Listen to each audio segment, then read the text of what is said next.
Hello, നമ്മൾ ഹോസ്റ്റലിലൊരു ചെറിയ mini വ്ളോഗാണ്. നമ്മൾ കോളേജിൽ നിന്ന് വന്നിട്ട് ഇതുപോലെ അവിടെ ഇരുന്ന് ഇവിടെ ഇരുന്ന് ഫോണിൽ കുത്തിക്കിടന്ന് സമയമാകുമ്പോൾ പോയി കുളിക്കും. ഇതായിരിക്കുമല്ലോ എല്ലാ ഹോസ്റ്റലിലും. പിന്നെ ഈ കുരിപ്പ് എപ്പോഴും കയറി വന്നിട്ട് പിൻഷ ഫാത്തിമ എന്ന് വിളിച്ചുകൊണ്ട് കയറി വരുന്നതാണ് ഇവളെ ഹോബി. അവൾ നിൽക്കാൻ ഞാനില്ലേ വിങ്ങും നെഞ്ചുടുപ്പിൽ. ഈ മൂന്നെണ്ണം വൈകിട്ടത്തെ സ്ഥിരം പ്ലേസ് എന്ന് പറയുന്നത് ഇവിടെയാണ്. ഒന്ന് ഇരുട്ടാകുമ്പോൾ എനിക്ക് വെട്ടം ഇല്ലെങ്കിൽ എന്തോ പോലെയാണ്. ഞാൻ കോറിഡോറിലെ എല്ലാ വെട്ടം ഇടുന്നത് ഞാനാണ്. ഭാഗ്യയുടെ സ്കിൻ കെയർ റൊട്ടീൻ. കുളിക്കാൻ പോകുമ്പോൾ ഇങ്ങനെയൊക്കെയുള്ള കാര്യങ്ങൾ ഭാഗ്യയിൽ നിന്നും കാണാൻ പറ്റും.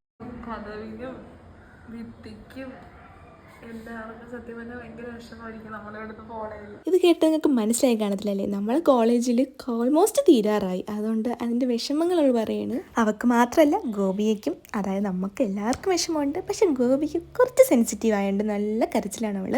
ഇപ്പം കരയുന്നത് വേറൊന്നുമല്ല, നന്ദനം എല്ലാം പാക്ക് ചെയ്തപ്പോൾ ഇവൾക്ക് നല്ല വിഷമമായി. അങ്ങനെ ഇവളും ഗായത്രിയും കൂടെ ഉണ്ടായിരുന്നു കരയാൻ.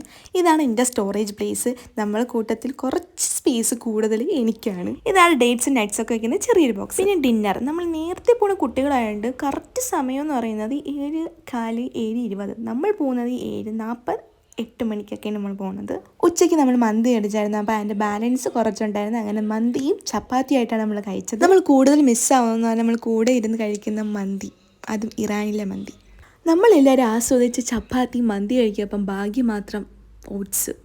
ഏത് ഡയറ്റ്. പിന്നെ റൂമിലൊക്കെ പോയി വീട്ടിലൊക്കെ വിളിച്ച് പിന്നെ ഫുൾ ടൈം ഒന്ന് ഫോൺ കുത്തലായിരിക്കും നമ്മളെല്ലാവരും. ഇങ്ങനെയൊക്കെ ആയിരിക്കുമല്ലോ എല്ലാ ഹോസ്റ്റലിലും. പിന്നെ ആ കോറിഡോറിൽ ലേറ്റായിട്ട് ഉറങ്ങുന്നത് നമ്മളാണ്. ഇതൊക്കെയാണ് ഗൈസ് നമ്മുടെ ചെറിയ ചെറിയ റൊട്ടീൻസ്. അപ്പോൾ ശരി, ബൈ.